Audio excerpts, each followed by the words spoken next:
Intelligent weaving of words does not equate wisdom. The fact that someone is able to come up with rhymes and rhythm, it doesn't mean your life will run smoothly because of those rhymes and rhythms. It is power that brings ease, that brings access, that brings the victories that you anticipate or you would enjoy.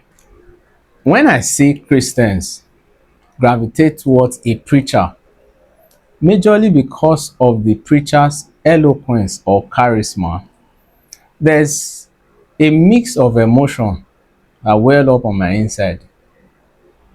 I wonder, why are these people going after this when there is more? You see, charisma is not bad in itself. In fact, Paul, in one of his arguments when he was presented before the council, spoke so convincingly, so intelligently, that one of the leaders said, "Ah, I'm paraphrasing now, you nearly convinced me." This same Paul, later on, speaking about this kingdom, would say this. Again, I'm paraphrasing. He said, "For the kingdom is not in fables, in philosophies, in theories, but it is in power." Now, there's an aspect of power I would like to emphasize or highlight in this video, and that is knowledge. The intelligent weaving of words does not equate wisdom. We shouldn't make that mistake.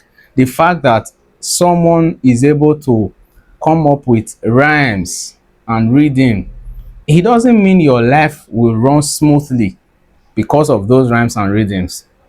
It is power that brings ease, that brings access, that brings the victories that you anticipate or you would enjoy. And in power, like I said before, I'm focusing on knowledge. See this. Let's say there is a sickness in a body, and then you are to apply a drug towards curing the sickness. You are to apply medication. Now, when that medication is applied, what determines if the sickness heal or it remain is not in the color of the medication, is not in how beautiful, how fanciful the mix is. It is in the power, the knowledge behind the formulation of the drug and the knowledge in the application of the drug. The power resides in the knowledge for formulation and the knowledge for application. As it is in this case, the power that you truly would unlock is resident in the knowledge you have or the one you don't have. For example, the Holy Book has this statement. It said, "For as long as the heir is a child, there are certain portions of the inheritance that can't be passed on to that child." How do I know? Somewhere in the scriptures too, it says that, "For I have seen princes walking on foot and servants on chariots." Why? These princes themselves probably do not know they are princes or what inheritance awaits them. And for as long as they remain a child in ignorance, they cannot unlock the power that is inherent on their inside. See, in all the things you want to go for knowledge. The saying goes that you will know the truth and the truth will set you free. One of the freedom that comes with knowing the truth, there is a peace that comes when you know the truth. There is this peace when people are running here and there, wanting to seek alternative. Because you know the truth that on this matter there is no alternative, you are just there. And when people are just there saying there is no way, we've come to the end of the road, because you have knowledge that if you would move, if you would seek, you will find a way. As the saying goes, when there's a will, there's a way. You find a way. Why would this happen, or why will it not happen? Because of knowledge. There's another statement from the Holy Book too. It says, my people perish for lack of knowledge.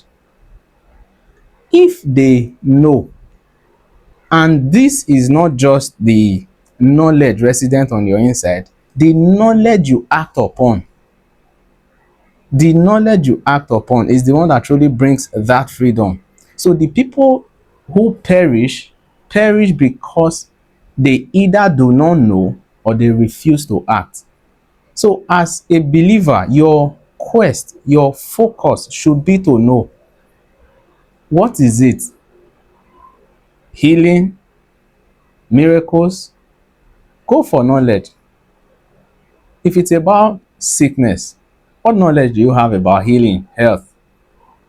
If it's about working of miracle, casting out devils or whatever, what knowledge do you have about it? It is the knowledge you have that gives you power. I hope you think about this. You're a child of God. You have power, but you can't use it if you don't know it exists, if you don't know where it is, if you only pursue charisma, eloquence, you can't get it. See, the power you seek is not in oratory. Oratory is beautiful. It's nice for convincing people and all that. But the true power that effects a change is not in oratory. I hope you learned something from this. Catch you in the next one.